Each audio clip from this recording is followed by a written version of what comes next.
Welcome to Histories and Native Tales, where we take you beyond the myths and deeper into the stories that shaped America's untamed frontier. Subscribe now to join us on this journey into the past, where every trade, every trail, and every tale reveals the raw truth of survival, ambition, and conflict. On May 27, 1831, in what is now southern Kansas, a small group of merchants from New Mexico found themselves navigating the harsh and unforgiving expanse of the Cimarron River. These men, seasoned by years of surviving the treacherous world of frontier trade, were no strangers to danger. Yet even with their collective experience, the tension within the group was palpable. Huddled together in a tight formation, they exuded an air of nervous vigilance. They had paused briefly, seeking relief from the relentless late spring heat, a momentary respite amid the vast, untamed wilderness. Despite having completed a successful exchange with the Comanche, a feat in itself, they were acutely aware that their journey was far from over. On the southern plains, success could quickly turn into a fight for survival, for here, business was rarely just business. The Cimarron River, a lifeline in the barren prairie, symbolized both opportunity and peril. For these merchants, it marked a crossroads between ambition and danger. The southern plains were an arena of extremes, where optimism often collided with harsh realities. Many who ventured here carried dreams of striking lucrative deals, forming alliances with the Comanche and returning home as wealthy men. However, such dreams came at a steep price. For every trader who succeeded, many others disappeared without a trace, swallowed by the merciless landscape or the violent realities that defined it. The fate of those who failed served as a grim reminder of the precarious balance required to survive in this lawless expanse. Violence loomed over the plains like an ever-present shadow. The Comanche, the undisputed rulers of this land, were both feared and respected. Their dominance was no accident. Over decades, they had built an empire through a calculated combination of ferocity and strategic diplomacy. They ruled not just through the force of their warriors, but also through their cunning as negotiators. Their reputation for swift and brutal retribution ensured that no merchant approached them lightly. Yet, it was this very dominance that drew traders to their territory. The Comanche represented both the greatest threat and the greatest opportunity for those daring enough to engage with them. This small band of traders had succeeded where so many had failed. By the early 19th century, they had established relationships with the Comanche that spanned decades. Their trade was built on mutual necessity rather than trust, a fragile equilibrium that required careful navigation. The merchants hailed from what is now New Mexico, a territory long known as New Spain. Like the Comanche, they were survivors of a harsh environment, adapting to its challenges to ensure their livelihoods. The Comanche's rise to power was not a tale of chance, but of deliberate conquest. Over the preceding century and a half, they had launched relentless campaigns of expansion. Their reach extended across modern-day Kansas, Colorado, Oklahoma, Texas, and New Mexico. Their motivations were twofold: retribution for past wrongs inflicted by rival tribes, such as the Cheyenne and Blackfoot, and an insatiable ambition to control the vast American frontier. Their methods were ruthless, their dominance unmatched.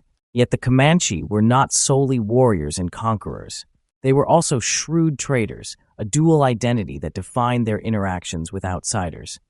While the ever-present threat of violence loomed large, it was their skills as negotiators that ensured the survival of trade networks. The merchants from New Mexico had recognized this balance, offering goods that the Comanche could not produce themselves. In doing so, they had largely avoided the wrath of the Comanche's military machine.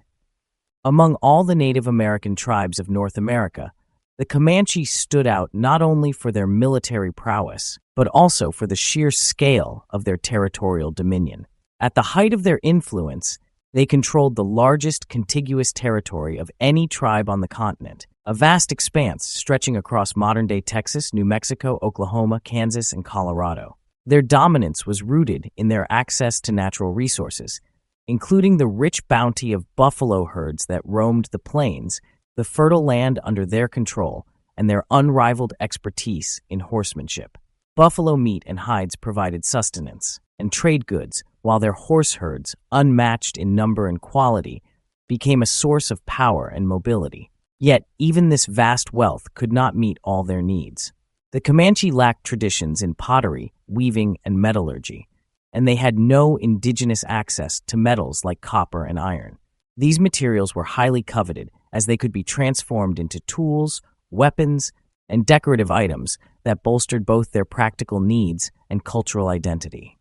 Iron was especially prized for crafting arrowheads and spear tips, critical to their success as hunters and warriors. Copper, on the other hand, was often hammered into ornamental discs, used to adorn necklaces and bracelets, or woven into the thick braids of hair that many Comanche took great pride in.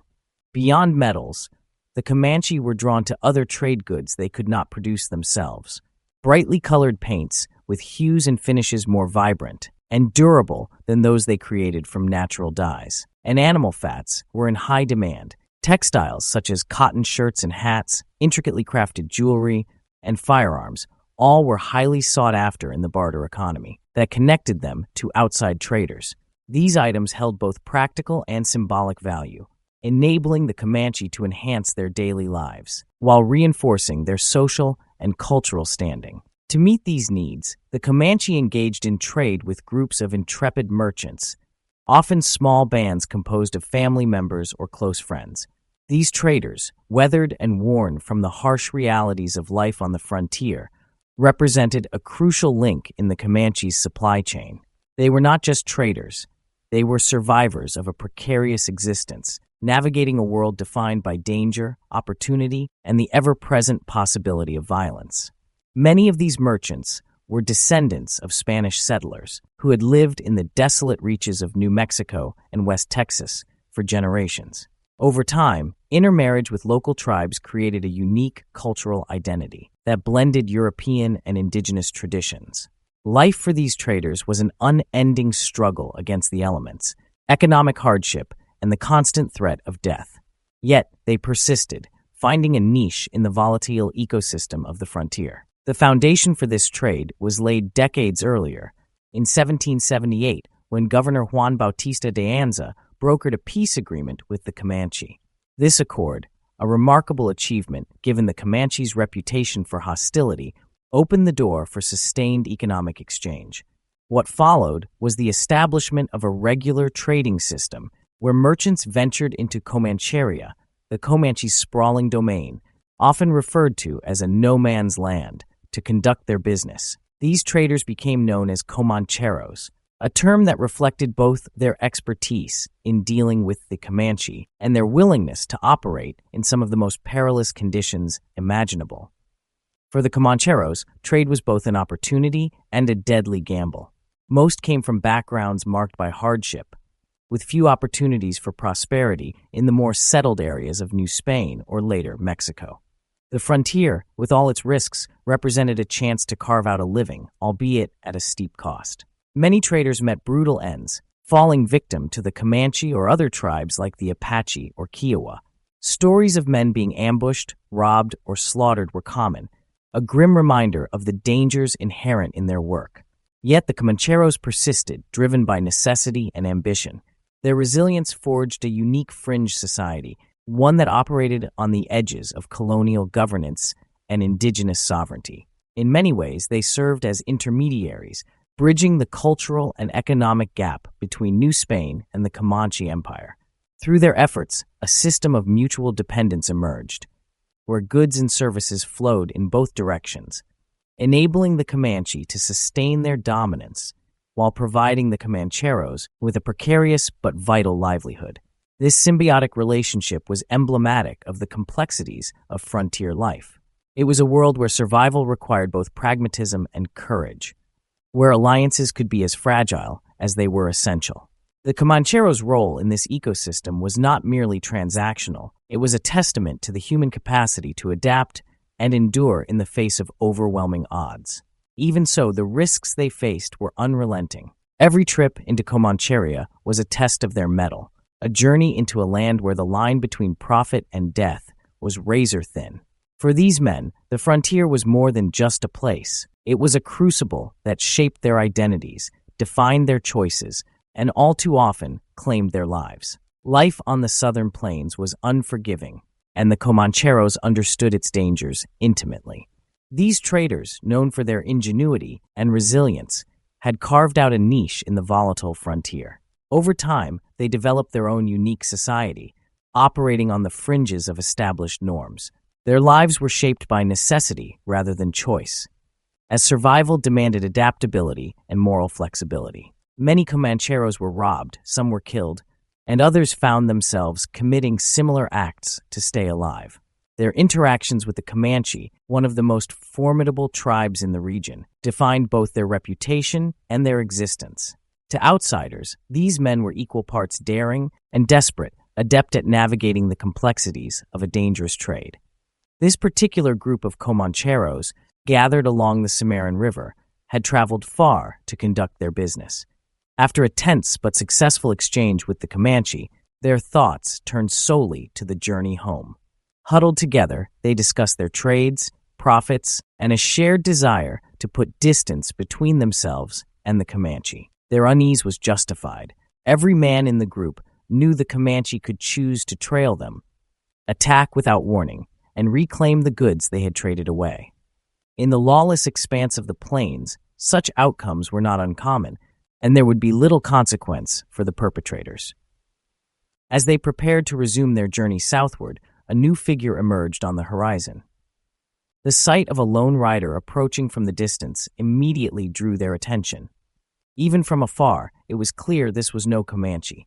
The Comancheros watched closely as the stranger signaled his intent to communicate, his horse moving steadily toward their position. Suspicion and curiosity filled the air. Interactions with unknown travelers carried inherent risks, but the Comancheros knew better than to show fear or hostility without cause. As the rider drew nearer, his identity became clearer. This was an American, a rare sight in these territories, especially among the isolated routes frequented by the Comancheros. What they could not know, however, was that this man was no ordinary traveler. His experiences, spanning an astonishing breadth of the continent, made him one of the most well-traveled individuals alive at the time. From the rolling hills of upstate New York to the bustling Great Lakes and onward to the frontier hub of St. Louis, his journey had covered an expanse few could fathom. He had traversed the Dakotas, the rugged Rocky Mountains, and the Mojave Desert, visited the missions of Southern California, and crossed the fertile San Joaquin Valley. His path included San Diego, Los Angeles, and San Francisco, before leading north into present-day Oregon, Washington, and even the Canadian wilderness. To the Comancheros, bound as they were to the familiar landscapes of their trade routes, the scope of this man's travels was unimaginable. Yet in the context of the ever-expanding frontier, his presence underscored the unpredictable nature of this world. The southern plains were a crossroads where cultures, ambitions, and fates collided, often in unexpected and fleeting ways. For now, the Comancheros had no way of grasping the significance of their encounter. This lone rider was an anomaly, but they had no reason to see him as a threat. Their focus remained on the immediate challenges of their journey. The encounter, though brief, added another layer to the intricate and often dangerous fabric of frontier life. His name was Jedediah Smith, a man whose relentless spirit and extraordinary journeys defined the daring essence of the American frontier. Jedediah Smith's life was a testament to survival and resilience, forged in the crucible of the American frontier. He had endured some of the deadliest encounters recorded in the early 19th century, navigating the violence and uncertainty that defined this era of westward expansion. From the plains of South Dakota, where he faced the Arikara in brutal combat, to the harsh deserts of California and the unforgiving wilderness of Oregon, where he encountered the Umpqua, Smith repeatedly defied the odds. These were not isolated skirmishes, but emblematic of the dangers inherent in exploring and exploiting a continent rife with competing interests and hostile environments. Smith's journey was marked by partnerships with some of the most legendary figures in the history of mountain men. His companions included William Ashley, whose expeditions helped define the fur trade era, and Hugh Glass, immortalized for his own harrowing tale of survival after a bear attack. He traveled and worked alongside renowned figures like Jim Bridger, known for his skills as a trapper and guide, and William Wolfskill, a pioneer in trade routes that connected California to the interior. Others, like Milton and William Sublette, Joseph Meek, and Bill Williams, shared Smith's relentless pursuit of opportunity in the untamed wilderness. Yet this circle of legendary men was not immune to the brutality of frontier life. Many of them met violent ends, their ambitions extinguished by the very land they sought to conquer. Their deaths underscored the grim reality of manifest destiny, a belief in the inherent right to claim and settle the continent that drove men like Smith to take extraordinary risks. One of Smith's most defining moments came not in battle, but in his near-fatal encounter with a grizzly bear. The attack left him severely maimed, with one ear nearly torn from his head. The crude frontier surgery that followed, performed without anesthetic, reattached the ear but left Smith permanently scarred. From that point on, he grew his hair long to conceal the disfigurement, a reminder of the thin line between life and death on the frontier. This was not the only instance of peril Smith faced. During his travels in California, he was detained by Mexican officials. His attire and demeanor, foreign and suspicious to the authorities, raised questions about the intentions of these Americans who claimed to be merely passing through. To them, Smith and his party represented a potential threat to their bountiful territory, further highlighting the cultural and political tensions of the time. Despite these trials, Smith's faith and determination remained unshaken. As a devout Methodist, his spirituality provided a moral compass amid the chaos of his journeys. Equally steadfast was his commitment to venture capitalism, the driving force behind his relentless exploration. Smith's ventures were not merely for personal gain, but aimed at securing a future for his family, reflecting the deep sense of responsibility that guided his actions. In every step of his extraordinary life, Jedediah Strong Smith embodied the resilience and ambition that defined the era, making him one of the most remarkable figures of the American frontier. In 1829, Jedediah Strong Smith made his way back to St. Louis, marking what he believed to be the end of his perilous life in the wilderness.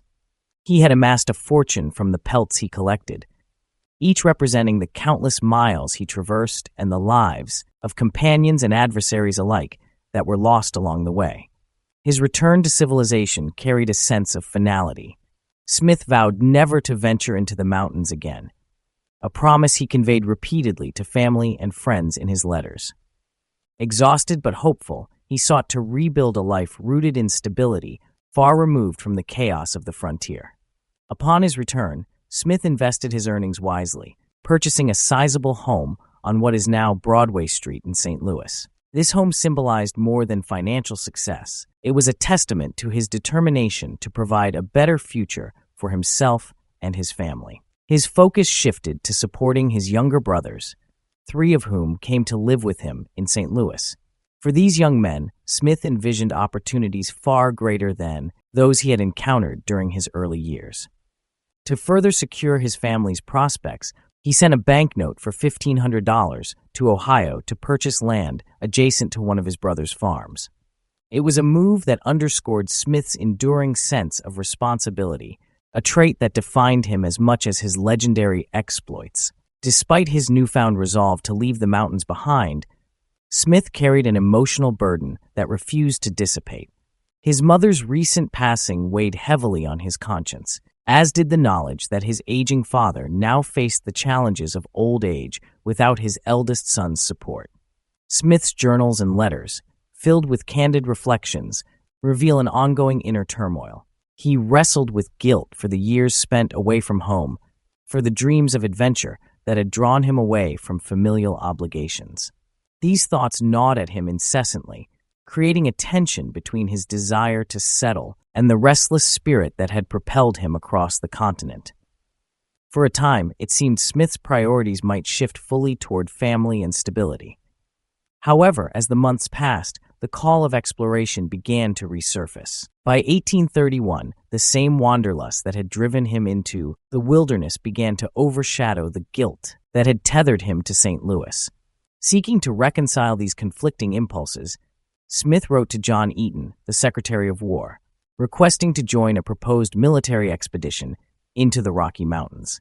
Smith's qualifications were unmatched. Few individuals possessed his knowledge of the terrain, his survival skills, or his ability to navigate the complexities of frontier diplomacy. Yet despite his expertise, Smith never received a response, and the expedition failed to materialize. Frustrated but undeterred, Smith turned his attention to another venture, documenting his experiences. He began exploring the possibility of publishing his memoirs, along with the detailed maps he had meticulously crafted during his travels. For Smith, these writings were not merely records of his journeys, but a legacy, an opportunity to illuminate the uncharted regions of the continent for others, and to cement his place in the annals of American exploration. Even in the most harrowing moments of his adventures, Smith had maintained a habit of journaling. His entries, marked by a blend of practicality and introspection, provided insights into the challenges and triumphs of life on the frontier. These journals and maps represented the culmination of a life spent pushing the boundaries of what was known and possible. They were a testament to Smith's unyielding curiosity and his commitment to sharing the knowledge he had acquired. Though his attempts to publish them were met with logistical challenges and delays, they revealed a man who, even in moments of uncertainty, sought to contribute to something greater than himself. Through his writing, Smith hoped to inspire others to see the potential of the vast and untamed lands that had shaped his life. Smith's journey from the wilderness to St. Louis and his subsequent plans for the future encapsulate the duality of his character. He was a man deeply rooted in a sense of duty to his family, yet perpetually drawn to the unknown. His decision to settle down was sincere, but the restless spirit that had carried him through countless trials was never fully subdued. This tension between stability and adventure would continue to define him, even as he sought to leave his days in the mountains behind. Jedediah Smith was not only a celebrated explorer, but also a skilled cartographer, whose maps were regarded as some of the most accurate and reliable of his time. These maps, painstakingly drawn from first-hand experience, were invaluable tools for understanding the vast and largely uncharted western frontier. Smith's ambition extended beyond merely documenting his travels. He envisioned sharing his knowledge with a wider audience. He hoped to illuminate the lands he had traversed for the benefit of both the eastern seaboard and perhaps even Europe, intertwining his detailed maps with tales of his exploits. His goal was not merely to entertain, but to provide a lasting legacy of his journeys, offering others a window into the challenges and opportunities that awaited in the untamed lands of the American frontier. To achieve this, however, Smith felt compelled to undertake one final expedition. Despite the breadth of his prior travels, he believed that adding another journey to his already extensive list would lend further depth and credibility to his work. His sights turned toward Santa Fe, a town in what is now New Mexico that was rapidly gaining prominence as a trading post and key waypoint on the route to California. Santa Fe's growing reputation as a hub of commerce and culture made it an ideal destination for a man seeking to combine exploration with economic opportunity. Having received no response from Secretary of War John Eaton regarding his request to join a proposed military expedition, Smith resolved to chart his own course. He joined forces with William Sublette and David Jackson, two prominent figures in frontier trade. Together, they organized a wagon train carrying approximately $20,000 worth of goods, bound for Santa Fe. The venture represented a significant financial undertaking, reflecting their confidence in the profitability of the trip. For Smith, however, this expedition was about more than commerce. It was an opportunity to enrich the narrative he planned to share with the world. Recognizing the importance of presenting his findings in a polished and professional manner, Smith enlisted the help of Samuel Parkman, a trusted associate. Parkman's role was twofold: to assist in organizing Smith's journals and maps into a publishable manuscript, and to help refine Smith's Spanish skills. By improving his understanding of Spanish, Smith hoped to accurately interpret the terms and references scattered throughout his diaries, ensuring the precision of his work. This meticulous attention to detail underscored Smith's commitment to creating a comprehensive and authoritative account of his experiences. The journey from St. Louis to Santa Fe, while arduous, was considered relatively safe by the standards of the time.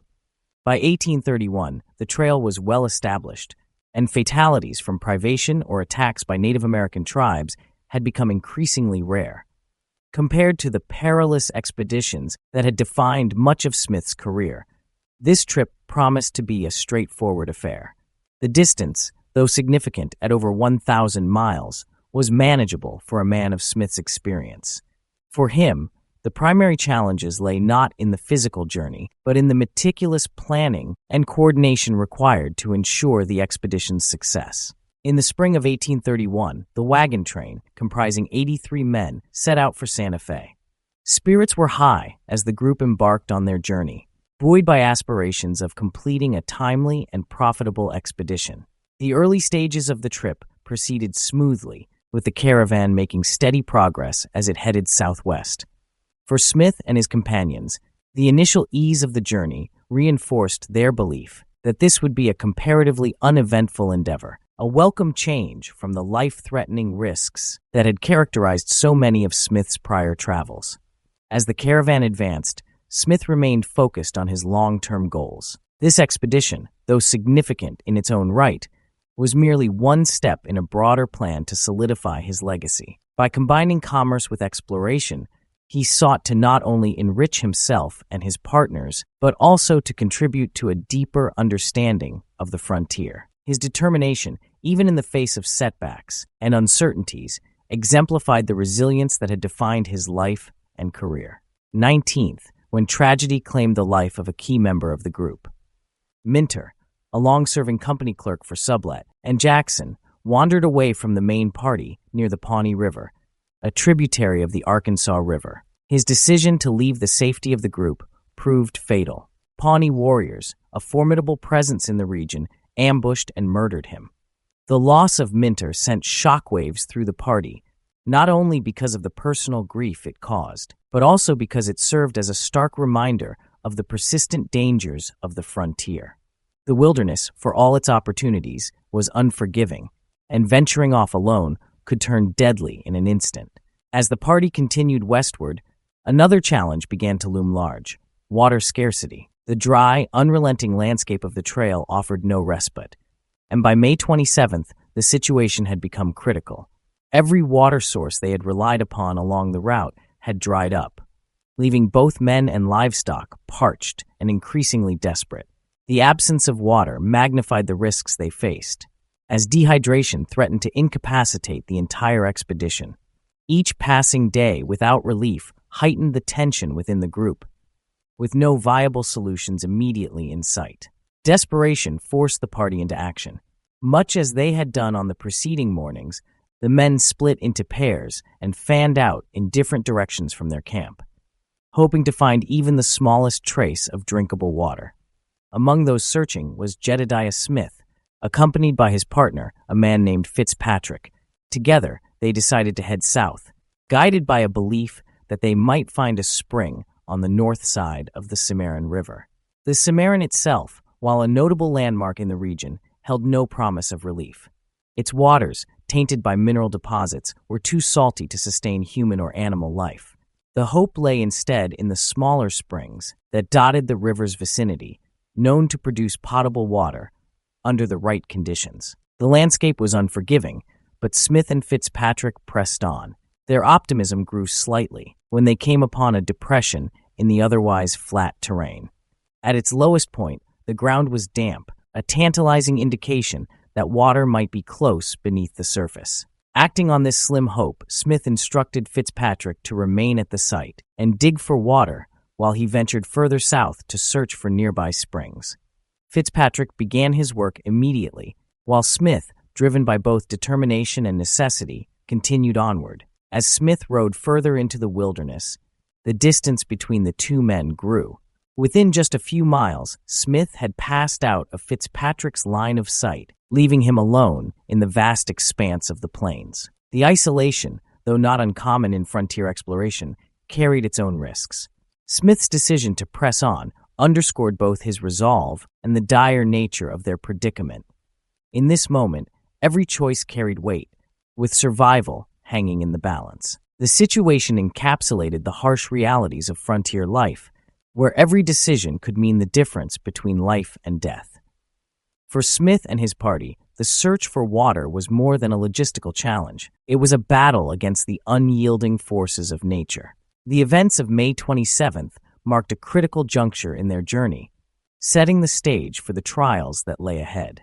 As Jedediah Smith pressed further south in search of water, he soon came into sight of a small group of Comancheros.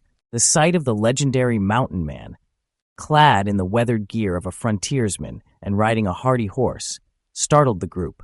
The Comancheros, seasoned traders accustomed to the dangers of the plains, were immediately on high alert. Smith's sudden appearance, while not immediately threatening, presented a complication they were unprepared to handle.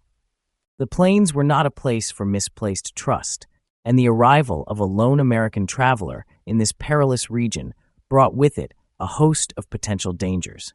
As Smith approached, he guided his horse at a steady pace, his movements calculated and deliberate. Speaking in broken Spanish, he explained his desperate need for water, hoping to secure their assistance.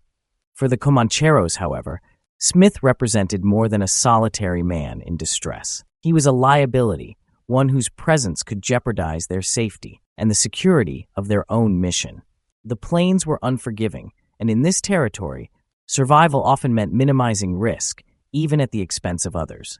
The Comancheros offered Smith no water. Instead, they pointed him in the direction of a spring several miles away. Their interaction was brief, marked by concise, guarded exchanges. In broken English, they informed Smith of a far greater threat, the presence of Comanche warriors nearby. The Comancheros warned him that evading the Comanche was impossible, regardless of his next move. Every decision carried inherent danger, and Smith's presence added a volatile element to an already precarious situation. The Comancheros made it clear that their tolerance for Smith's company was limited. Should the Comanche encounter their group while Smith was still with them, the consequences could be dire. The Comanche, fiercely territorial and deeply distrustful of outsiders, might mistake Smith for a spy. Such a misunderstanding would almost certainly result in the deaths of every member of the Comanchero party. This was not a risk they were willing to take, not for a lone American, regardless of his predicament. Smith understood the gravity of the situation. His presence posed a direct threat to the Comancheros, and their refusal to assist him beyond basic directions underscored their unwillingness to share in the risk he represented. He was on his own, a realization that required him to summon every ounce of courage and resolve. Despite the fear that must have gripped him, Smith remained resolute. He turned his horse in the direction of the spring, determined to continue his search for water. As he departed, the Comancheros watched from a distance, their tension evident. To them, Smith's journey was fraught with peril, and his chances of survival seemed slim. Yet for Smith, the decision to move forward was a matter of necessity. Without water, he and his party would face a slow and agonizing death. The spring represented their only hope, despite the very real possibility that it would bring him into direct confrontation with the Comanche. Smith rode on, resolutely pushing southward toward what is now known as Wagon Bed Spring in southwestern Kansas. The barren landscape offered little comfort, and every mile brought him closer to danger. As he approached the spring, a sense of foreboding must have weighed heavily on him. His instincts, owned over years of surviving the frontier, would have warned him of the likelihood of an encounter with the Comanche. His fears were soon realized. Just before reaching the spring, Smith was intercepted by a band of 15 to 20 Comanche warriors. These men had spotted Smith long before he departed the Comanchero party. For hours, they had observed his movements, using the time to deliberate their course of action. Speaking in Spanish among themselves, they discussed what to do with the trespassing American who had dared to encroach upon their territory. To the Comanche, Smith represented a threat and an opportunity. His presence in their domain was a violation of their sovereignty, and his apparent vulnerability made him an easy target. Yet their deliberations revealed a calculated approach. The the Comanche were not prone to rash decisions. They understood the significance of their actions, not only in defending their territory, but also in shaping their reputation among those who sought to traverse their lands. As Smith faced the warriors, he was undoubtedly aware of the precariousness of his situation. Alone and outnumbered, he had no realistic means of escape. Yet, his decision to continue toward the spring reflected the unyielding determination that had defined his life. For Smith, every action carried risk, but the pursuit of survival required him to confront those risks head-on. From a legal perspective, Jedediah Smith and his party were undeniably trespassing. The trade they had been conducting for more than a decade violated multiple treaties that prohibited hunting, trapping, and other exploitative activities within Native American or foreign-controlled territories. These agreements, meant to establish boundaries and protect indigenous lands, were often disregarded by traders and frontiersmen seeking profit and survival. Yet on this day, the legality of Smith's actions was of no concern to the Comanche warriors who surrounded him. Their focus lay elsewhere, in defending their sovereignty and asserting their dominance over the intruder who had crossed into their domain. To the Comanche, Smith was more than just a traveler in need of water. He was an embodiment of the larger threat posed by the encroaching tide of settlers and traders who increasingly violated their lands. He represented a people who sought not only to trespass, but to claim and reshape territories that had belonged to Native Americans for generations. This perception fueled the hostility of the warriors who confronted him. Additionally, there was an element of sport in their approach. The plains were a battleground where strength and reputation mattered deeply, and Smith, isolated and vulnerable, presented an opportunity to reinforce their standing through a decisive display of power. Despite the overwhelming tension of the moment, Smith attempted to maintain his composure. He greeted the Comanche with a smile, signaling his intentions with the universal hand gestures of the plains. His message was simple. He was merely passing through, hoping to quench his thirst and that of his horse. Yet, the gravity of the situation was not lost on him. His outward calm belied the knowledge that his fate rested entirely in the hands of the warriors before him. As he scanned the faces of the Comanche surrounding him, Smith took in their distinct appearance.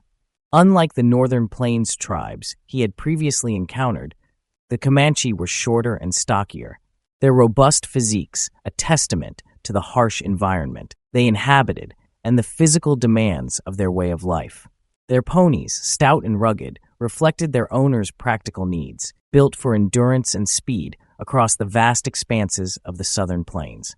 Their lack of elaborate adornments, such as war bonnets or white-boned breastplates, stood in stark contrast to the tribes of the northern plains. This simplicity, however, only heightened their imposing presence. There was no need for ornamentation. Their reputation as warriors and defenders of their territory spoke volumes. For Smith, even his years of experience on the frontier could not diminish the stark and terrifying aura of the Comanche warriors. Their stoic expressions, unbroken by his smile or gestures of goodwill, reinforced their dominance in the situation. For a few agonizing moments, silence hung heavily between the two parties. It was a tense standoff, with Smith's life balanced precariously on the unspoken decisions being made by the warriors encircling him. In this fleeting yet eternal silence, the power dynamics of the plains were laid bare. The traveler, vulnerable and exposed, stood at the mercy of those who ruled this untamed land. The tension of the standoff between Jedediah Smith and the Comanche warriors escalated rapidly. The warriors began to encircle him, their movements deliberate and coordinated.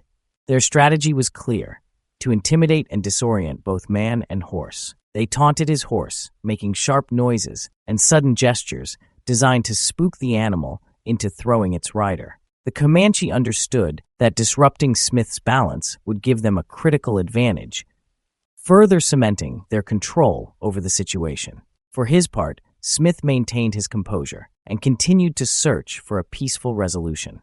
Despite the mounting hostility, he attempted to negotiate, hoping to trade some of his possessions in exchange for safe passage back to his party.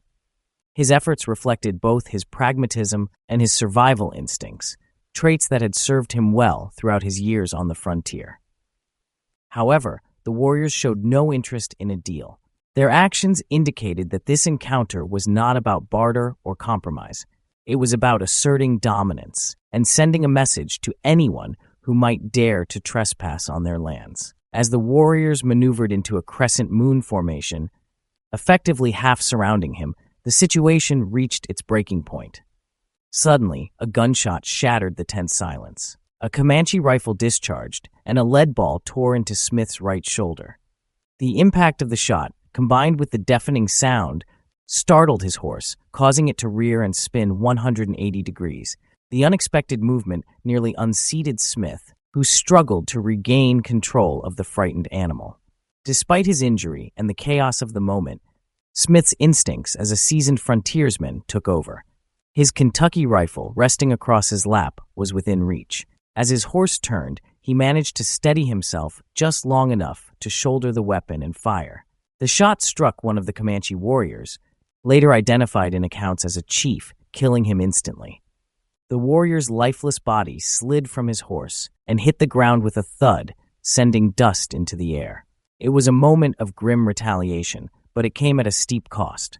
The death of their comrade enraged the remaining warriors. Smith, aware of the peril he faced, reached for one of the two single-shot pistols tucked into his belt. In the few seconds it took to retrieve the weapon, the Comanche acted decisively. Their fury drove them to close the distance between themselves and Smith with terrifying speed. They knocked him from his horse, his body hitting the hard Kansas earth. At that moment, Smith must have understood the inevitability of his fate.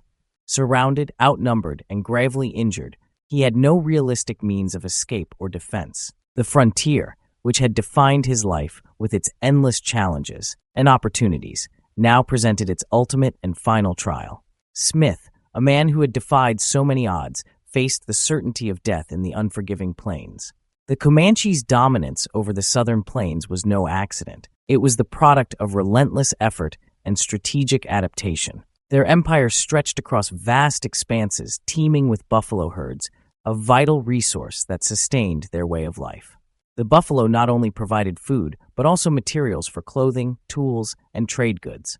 However, hunting these massive and powerful animals required remarkable skill and specialized techniques. The Comanche often employed long spears, measuring 12 to 14 feet in length, designed to be wielded from horseback.